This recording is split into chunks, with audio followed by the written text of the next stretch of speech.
पनवेल जवळील करंजाळे येथे असलेल्या 12 आदिवासी बांधवांच्या न्याय हक्कासाठी पनवेलचे आमदार प्रशांत ठाकूर आज मैदानात उतरले। या आदिवासी बांधवांच्या घरावर कारवाई करण्यासाठी आलेल्या सिडको पथकाला आमदार प्रशांत ठाकूर यांनी विरोध केला। करंजाळे येथील सदर आदिवासी बांधवांना सिडको प्रशासनाने न्याय द्यावा अशी मागणी यावेळी आमदार प्रशांत ठाकूर यांनी सिडको प्रशासनाकडे केली।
याच्या संदर्भामध्ये धोरण नाही असं जे सांगता तुम्ही, तर त्याच्या संदर्भामध्ये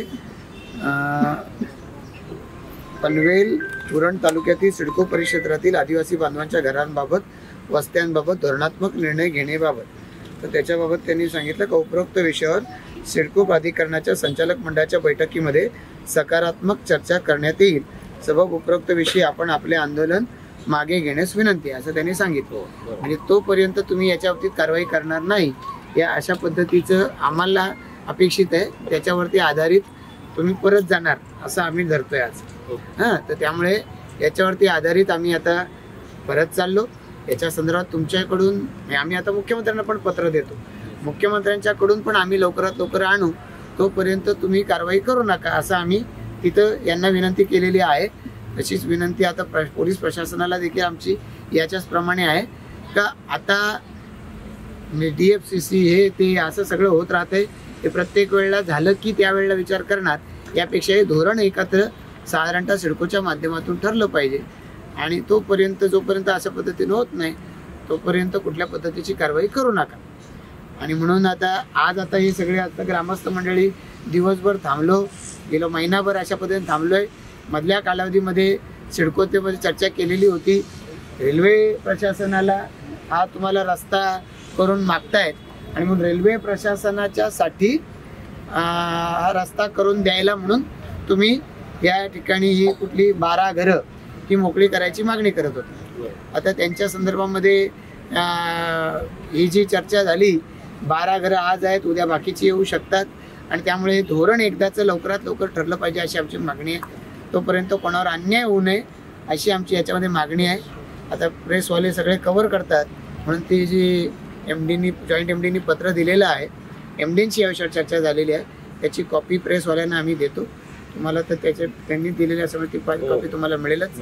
तर त्याप्रमाणे आता कारवाई थांबली म्हणून आपण जातोय। जेव्हा या पद्धतीनं पूर्णपणानं समाधान होईल त्यावेळेला आदिवासी मंडळी जी आहेत ती समाधानाचा निश्वास त्याच्यामध्ये टाकून देतात।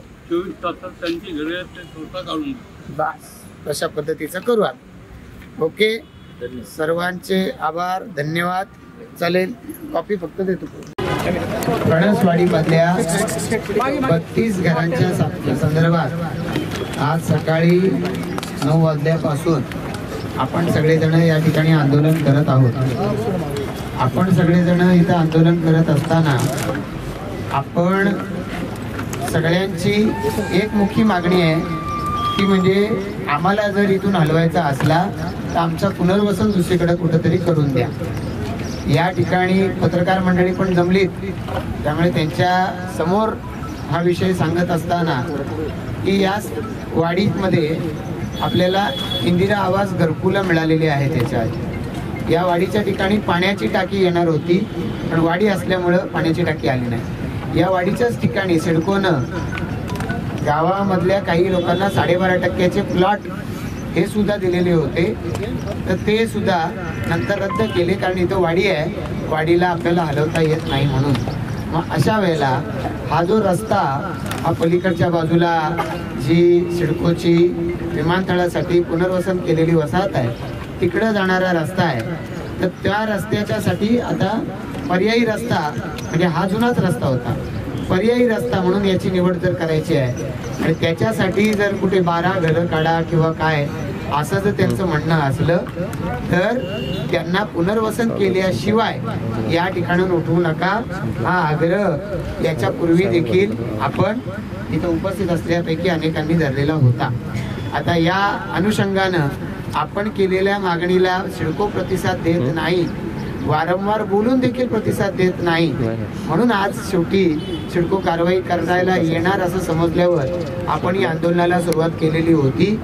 आता या संदर्भात सिडकोचे जॉईंट एमडी ते चर्चा करायला मागतायत. सिडकोचे जॉईंट एमडी काय चर्चा करतायत तर चर्चा केली पाहिजे. लोकनेते दिबा पाटील साहेब सांगायचे की चर्चेची दारं बंद करायची नसतात, चर्चेच्या माध्यमातून जे पदरात पडतंय ते पदरात पडून घ्यायचं आणि पुढे जायचं असतं. तर त्यामुळे चर्चा करण्यासाठी म्हणून त्यांनी मला इथे सिडको कार्यालयामध्ये बोलवलेलं आहे.